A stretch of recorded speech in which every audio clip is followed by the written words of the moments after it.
Good morning student. आज हम next topic करेंगे लेसन नंबर 1 का संसाधन और विकास का। जो ये टॉपिक है वो है भारत में संसाधन नियोजन। यहाँ से क्वेश्चन आता है संसाधन नियोजन के कौन कौन से सोपान है। तो पहला 1 नंबर में आ जाता है कि क्वेश्चन संसाधन नियोजन किस प्रकार की प्रक्रिया है। संसाधन नियोजन एक जटिल प्रक्रिया है जिसमें निम्नलिखित सोपान है। कौन कौन से हैं? नंबर 1, देश के विभिन्न प्रदेशों में संसाधनों की पहचान कर उनकी तालिका बनाना। इस कार्य में क्षेत्रीय सर्वेक्षण, मानचित्र बनाना और संसाधनों का गुणात्मक एवं मात्रात्मक अनुमान लगाना व मापन करना है। दूसरा है संसाधन विकास योजना लागू करने के लिए उपयुक्त प्रौद्योगिकी, कौशल और संस्थागत नियोजन ढांचा तैयार करना। और तीसरा सोपान है संसाधन विकास योजना और राष्ट्रीय विकास योजना में समन्वय स्थापित करना। ये संसाधन नियोजन के मुख्य सोपान हैं। ये 3 नंबर में क्वेश्चन आता है। स्वाधीनता के बाद भारत में संसाधन नियोजन के उद्देश्य की पूर्ति के लिए प्रथम पंचवर्षीय योजना से प्रयास किया गया। तो यहाँ से क्वेश्चन आता है कि भारत में प्रथम पंचवर्षीय योजना की शुरुआत कब हुई। तो इसकी शुरुआत हुई थी 1951 में। और 1951 की जो प्रथम पंचवर्षीय योजना थी वो आर्थिक विकास के उद्देश्य को लेकर ही बनाई गई थी। किसी क्षेत्र के विकास के लिए संसाधनों की उपलब्धता एक आवश्यक शर्त है, परंतु प्रौद्योगिकी और संसाधनों में तदनुरूपी परिवर्तनों के अभाव में मास्टर संसाधनों की उपलब्धता से ही विकास संभव नहीं है। देश में बहुत से क्षेत्र हैं जो संसाधन समृद्ध होते हुए भी आर्थिक रूप से पिछड़े प्रदेशों की गिनती में आते हैं। इसके विपरीत कुछ ऐसे प्रदेश भी हैं जो संसाधनों की कमी होते हुए भी आर्थिक रूप से विकसित हैं।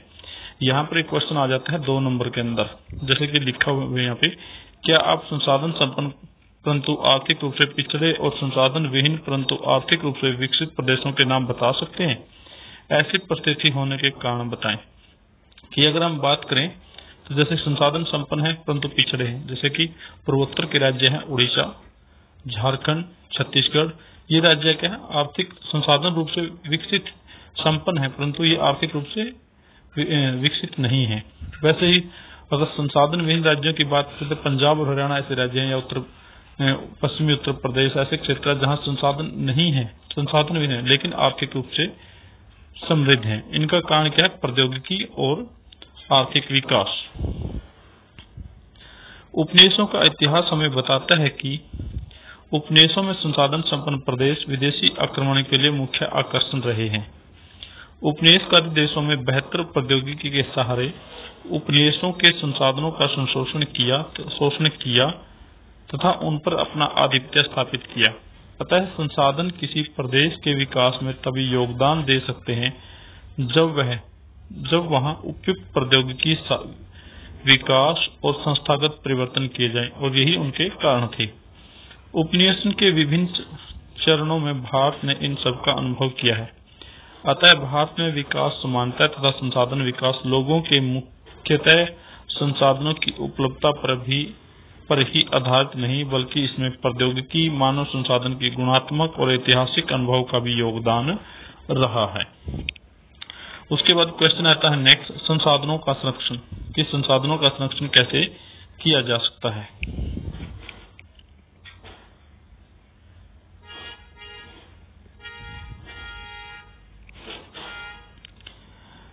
संसाधन किसी भी तरह के विकास में महत्वपूर्ण भूमिका निभाते हैं, परंतु संसाधनों का विवेकहीन उपयोग और अति उपयोग के कारण कई सामाजिक, आर्थिक और पर्यावरण समस्याएं पैदा हो सकती हैं। इन समस्याओं से बचाव के लिए विभिन्न स्तरों पर संसाधनों का संरक्षण आवश्यक है। ये 2 नंबर में क्वेश्चन आ जाता है कि संसाधन संरक्षण क्यों आवश्यक है। तो यही कारण है, संसाधनों का विवेक उपयोग और अतिउपयोग के कारण सामाजिक, आर्थिक और पर्यावरण समस्याएं पैदा हो सकती हैं। इन समस्याओं से बचाव के लिए ही विभिन्न स्तरों पर संसाधनों का संरक्षण आवश्यक है। भूतकाल से ही संसाधनों का संरक्षण बहुत से नेताओं और चिंतकों के लिए चिंता का विषय रहा है। इसी के संदर्भ में महात्मा गांधी ने जो विचार किए थे, गांधी जी ने संसाधनों के संरक्षण पर अपनी चिंता इन शब्दों में व्यक्त की है।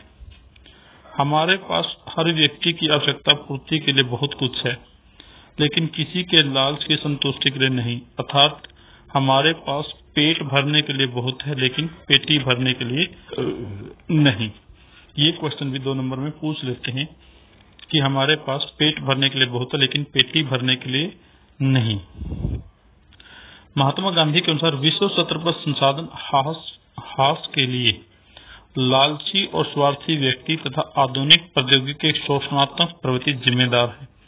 वे अत्यधिक उत्पादन के विरुद्ध हैं और इसके स्थान पर अधिक बड़े जन समुदाय द्वारा उत्पादन के पक्षधर थे। ये महात्मा गांधी की विचारधारा थी। अंतर्राष्ट्रीय स्तर पर संसाधन संरक्षण करने के लिए कुछ संस्थान योगदान कर रही हैं या कुछ इस तरह के सम्मेलन आयोजित किए जाते हैं जिससे संसाधनों का संरक्षण किया जा सके, उसके लिए लोगों को जागरूक किया जा सके। कुछ ऐसे ही प्रयास यहाँ पर दिए गए हैं। अंतर्राष्ट्रीय स्तर पर व्यवस्थित तरीके से संसाधन संरक्षण की वकालत 1968 में क्लब ऑफ रोम ने की थी। तत्पश्चात 1974 में सुमेसर ने अपनी पुस्तक स्माइल इज ब्यूटीफुल में इस विषय पर गांधी जी के दर्शन के बारे में फिर से पुनरावृत्ति की थी। ये क्वेश्चन आ जाता है HBSC बोर्ड के अंदर, या तो ये पूछ लिया जाता है कि सुमेसर द्वारा लिखित पुस्तक का नाम क्या था या स्माइल इज ब्यूटीफुल के लेखक कौन है। सुमेसर 1987 में ब्रुडेंटलैंड आयोग रिपोर्ट द्वारा वैश्विक स्तर पर दूसरा जो कार्य था, 1987 में ब्रुडेंट आयोग रिपोर्ट के द्वारा वैश्विक स्तर पर संसाधन संरक्षण में मूलाधार योगदान किया गया। इस रिपोर्ट ने सतत पोषणीय विकास की संकल्पना प्रस्तुत की और संसाधन संरक्षण की वकालत की थी।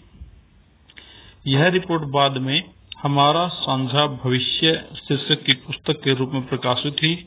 इस संदर्भ में एक और महत्वपूर्ण योगदान रियो डी जनेरियो ब्राजील में 1992 में आयोजित पृथ्वी सम्मेलन द्वारा किया गया। ये 5 नंबर में पूछे जाने वाला क्वेश्चन होता है कि जिसमें संसाधन संरक्षण के लिए अंतर्राष्ट्रीय स्तर पर कौन कौन से संस्थाएं योगदान दे रही हैं, इस तरह का ये क्वेश्चन आ जाता है।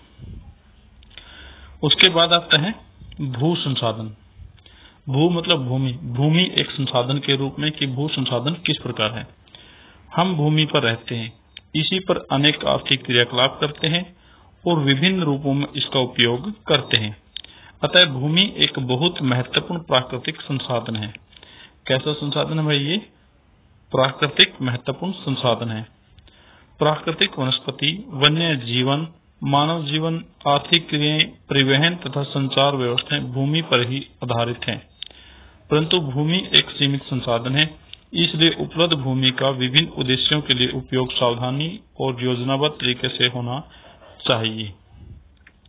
भारत में भूमि पर विभिन्न प्रकार के भू आकृतियां जैसे पर्वत, पठार, मैदान और द्वीप पाए जाते हैं। लगभग 43% भू क्षेत्र मैदान है जो कृषि और उद्योग के विकास के लिए सुविधाजनक है। पर्वत पूरे भू क्षेत्र के 30% भाग पर विस्तृत हैं। वे कुछ बारहमासी नदियों के प्रभाव को सुनिश्चित करते हैं, पर्यटन विकास के लिए अनुकूल परिस्थितियां प्रदान करते हैं। ये क्वेश्चन आ जाता है यहाँ पर भाई, पर्वत भू क्षेत्र के विकास को कैसे विस्तृत करते हैं या पर्वतों का हमारे संसाधन विकास में क्या योगदान है और परिस्थितियों के लिए महत्वपूर्ण है। देश के क्षेत्रफल का लगभग 27% हिस्सा पठारी क्षेत्र है। इस क्षेत्र में खनिज, जीवाश्म ईंधन और वनों का अपार संचय कोष है। उसके बाद आते हैं भू उपयोग।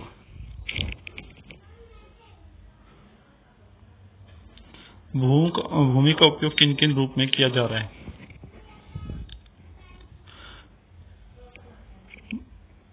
भू उपयोग का उपयोग निम्नलिखित उद्देश्यों से किया जाता है। नंबर 1 वन, नंबर 2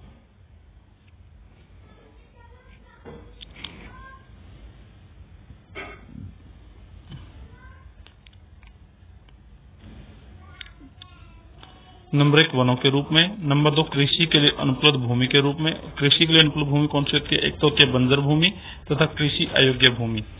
दूसरी होती है गैर कृषि प्रयोजन में लगाई गई भूमि जैसे कि इमारतें, सड़कें, उद्योग इत्यादि में। तीसरा इसका उपयोग होता है प्रति भूमि के अंतर्गत अन्य कृषि अयोग्य भूमि। कि जो प्रतिभूमि है, प्रतिभूमि होती है जिसको हम 1 या 2 साल के अंदर कोई भी उसमें कृषि या कृषि फसल के 1 या 2 साल के दौरान कोई भी फसल उसमें बोई या उपजाई नहीं जाती, ऐसी भूमि को प्रतिभूमि कहा जाता है या बंजर भूमि कहा जाता है। प्रतिभूमि के अतिरिक्त अन्य कृषि अयोग्य भूमि स्थायी चरगाहें की जैसे चरगाहें होती हैं, वहां पर कोई फसल नहीं बोई जाती, तथा गोचर होते हैं जो गांव के आसपास की जमीन होती है उसको गोचर कहा जाता है, उसके अंदर भी कोई बुआई नहीं की जाती। विविध वृक्ष फसलों तथा उपवनों के अधीन भूमि जो कि शुद्ध भौगोलिक क्षेत्र में सम्मिलित नहीं, कि हम जो बाग लगाते हैं, बागवानी करते हैं या किसी तरह की कोई बड़ा सा कोई बागवानी फसल कर लेते हैं, वान की फसल कर लेते हैं, तो उसको भी हम शुद्ध भौगोलिक क्षेत्र में नहीं गिनते। और नंबर 4 है कृषि योग्य बंजर भूमि, जहां 5 से अधिक वर्षों से खेती न की गई। कि ऐसी भूमि भी होती है जहां जो कृषि योग्य होती है लेकिन उसमें खेती नहीं, कोई विवाद के कारण हो जाती है, कोई किसी तरह के कब्जात के कारण हो जाते हैं, जो पिछले 5 या 4 साल से ऊपर जो किसी तरह की खेती नहीं की जाती, तो उस तरह की भूमि भी कृषि योग्य बंजर भूमि आ जाती है। नंबर 4 है प्रतिभूमि। प्रतिभूमि 2 प्रकार की होती है। प्रतिभूमि होती है जो बंजर भूमि जिसे कहा जाता है, जिसमें पिछले 1 या 2 साल किसी भी तरह की कोई फसल उगाई नहीं जाती। यह 2 प्रकार की होती है, वर्तमान प्रतिभूमि और अन्य पुरातन प्रतिभूमि। तो 2 तरह की प्रतिभूमि है। वर्तमान प्रतिभूमि जहां 1 कृषि वर्ष या उससे कम समय में खेती ना की गई हो, और पुरातन प्रतिभूमि जहां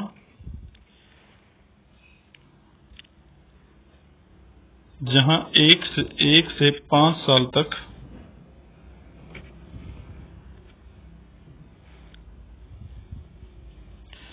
जहां पिछले 1 से 5 कृषि वर्षों से खेती न की गई, उसे पुरातन प्रतिभूमि कहा जाता है। उसके बाद आता है शुद्ध निवल क्षेत्र। शुद्ध निवल क्षेत्र किसे कहा जाता है?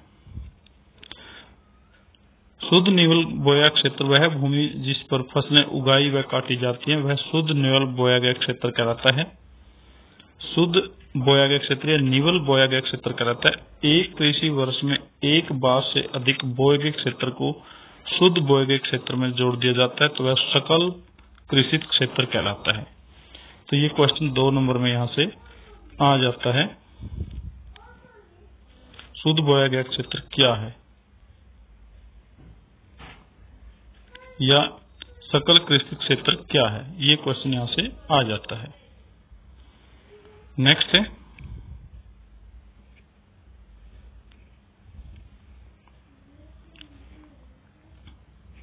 यह डायग्राम दिया हुआ है जहां हमारे कृषि का उपयोग होता है। उसके बाद आता है भारत में भू उपयोग प्रारूप। भारत में भू उपयोग का प्रारूप कैसा है?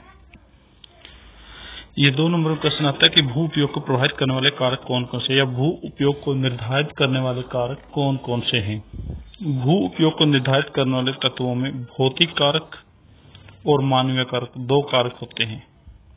मुख्य रूप से 2 कारक है, भौतिक कारक और मानवीय कारक। भौतिक कारक में आ जाते हैं भू आकृति, जलवायु और मृदा के प्रकार, ये भौतिक कारक हैं।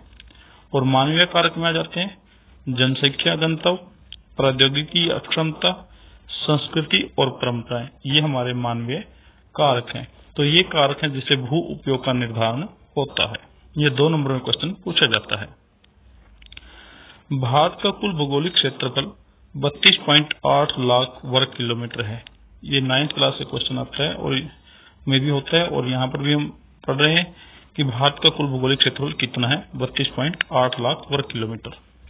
परंतु इसके 93% भाग के ही भू उपयोग आंकड़े उपलब्ध है, लेकिन हमारे पास जो टोटल हमारा क्षेत्रफल है उसका 93% जो क्षेत्र है उसके आंकड़े उपलब्ध हैं हमारे पास।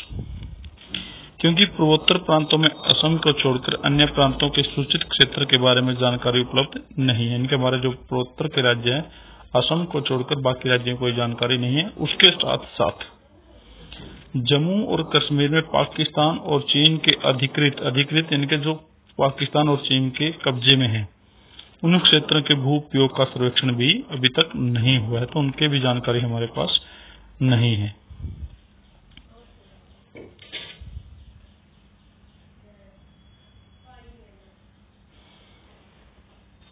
28 तरगाहों के अंतर्गत भी भूमि कम हुई है। पशुधन की इतनी बड़ी संख्या के लिए चारा उपलब्ध कराने के लिए कैसे समर्थ होंगे और इसके क्या परिणाम होंगे।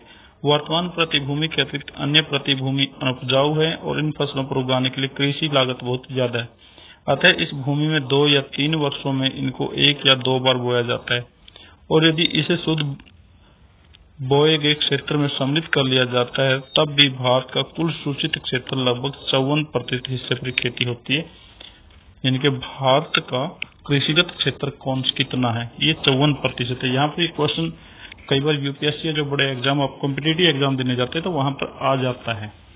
यहाँ पर 3 तरह के क्वेश्चन आते हैं। एक तो आ जाता है विश्व में सबसे ज्यादा वनाच्छादित क्षेत्र किस देश का है, तो जापान का लगभग 67%।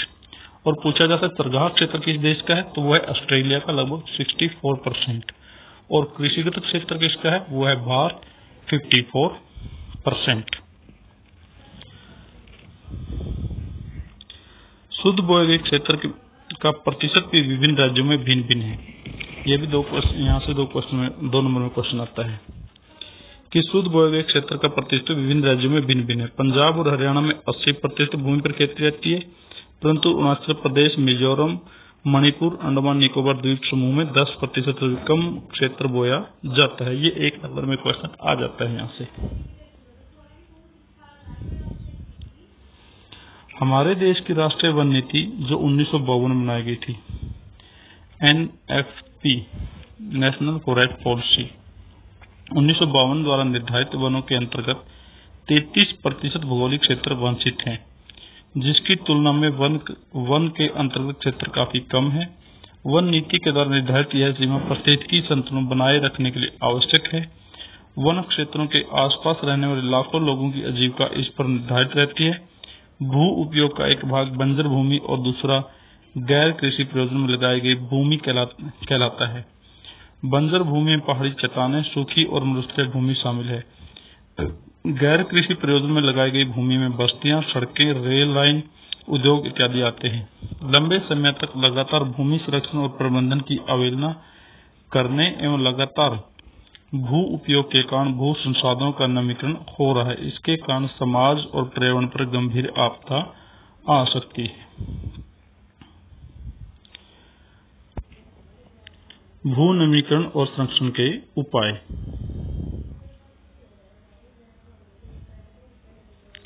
ये एक इम्पोर्टेंट क्वेश्चन है, भूमि नवीनीकरण कैसे होता है और उसके संरक्षण के कौन कौन से उपाय हैं।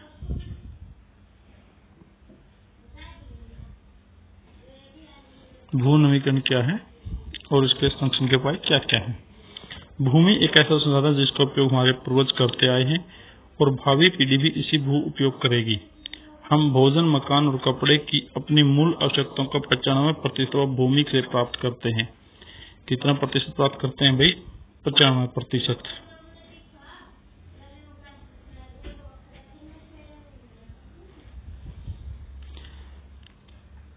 मानव कार्यकलापों के कारण न केवल भूमि का नवीनीकरण हो रहा है बल्कि भूमि को नुकसान पहुंचाने वाली प्राकृतिक ताकतों का भी बल मिला है। इस समय भारत में लगभग 13 करोड़ हेक्टेयर भूमि नवीनीकृत है। कितनी है? 13 करोड़। इसमें लगभग 28% भूमि निम्नलिखित वनों के अंतर्गत है। 56% जल अपरदित और शेष क्षेत्र लवणीय और क्षारीय है। कुछ मानव क्रियाकलाप जैसे कि इनके ये कारण है जिससे भूमि का नवीनीकरण हुआ है, जैसे वनोन्मूलन, अति पशुचारण, खनन ने भी भूमि के नवीनीकरण में मुख्य भूमिका निभाई है। ये महत्वपूर्ण कारक है जिनकी वजह से भूमि का नवीनीकरण होता रहता है। खनन के उपरांत खदानों वाले स्थानों को गहरी खाइयों और मलबे के साथ खुला छोड़ दिया जाता है। खनन के कारण झारखंड, ये 2 नंबर में क्वेश्चन कर देता है कि खनन के कारण कौन से राज्यों के अंदर भूमि नवीनीकरण हो रही है। खनन के उपरांत खदानों वाली संस्था में वाले स्थानों को गहरी खाइयों और मलबे के साथ छोड़ दिया जाता है। खनन के कारण झारखंड, छत्तीसगढ़, मध्य प्रदेश, उड़ीसा जैसे राज्यों में वनोन्मूलन भूमि नवीनीकरण का कारण बना है। गुजरात, राजस्थान, मध्य प्रदेश और महाराष्ट्र में अति पशुचारण भूमि नवीनीकरण का मुख्य कारण है। पंजाब, हरियाणा और पश्चिमी उत्तर प्रदेश राज्यों में अधिक सिंचाई भूमि नमीकरण के लिए उत्तरदायी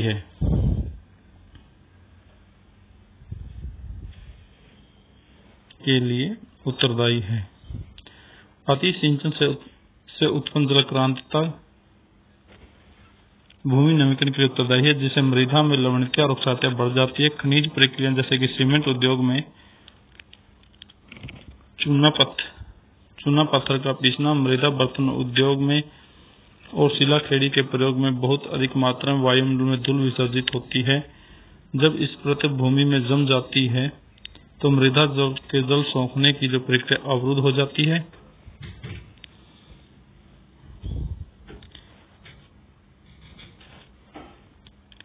पिछले कुछ वर्षों में देश के विभिन्न भागों में औद्योगिक जल निकास से बाहर आने वाले अपशिष्ट पदार्थ भी भूमि और जल प्रदूषण का मुख्य स्रोत रहे हैं। तो ये तो थे भूमि नमीकरण के मुख्य कारण। अब आते हैं भूमि नमीकरण के रोकने के सुझाव। भूमि नमीकरण की समस्या को सुलझाने का एक तरीका है